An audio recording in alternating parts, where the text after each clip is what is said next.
விளைநிலங்கள் எல்லாம் வீட்டு மனைகளா வருது.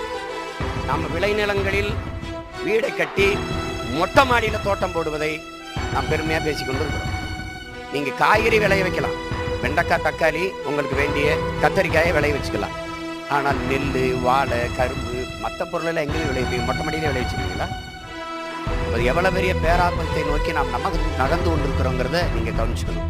இலவசமா அரிசி வருது அப்படின்னு நினைக்கிறோம். எத்தனை நாளைக்கு இலவசம் கொடுத்துட முடியும்னு யோசிக்கணும். ஒரு நாள் யோசிக்கணும். ஒரு மனிதன் தன் வாழ்நாளில் என்றாவது ஒரு நாள் வழக்கறிஞரை சந்திக்கிறான், அது அட்வொகேட். என்றாவது ஒரு நாள் பொறியாளர் சந்திக்கிறான், இன்ஜினியர். என்றாவது ஒரு நாள் மருத்துவரை சந்திக்கிறான், டாக்டர். ஆனால் ஒரு நாளைக்கு 3 வேளை விவசாயியை சந்திக்கிறான். அதை புரிஞ்சுக்கணும். எல்லா மனிதரும் உலகத்தில் மனிதர்கள் செய்கிற தொழிலை செய்கிறார்கள், விவசாயிகள் மட்டும்தான் தெய்வத்தின் தொழிலை செய்கிறார்கள் என்பதை அன்பிற்குரியவர்கள் அது இங்க பாருங்க, உழவு இல்லை என்றால் உணவு இல்லை, உணவு இல்லை என்றால்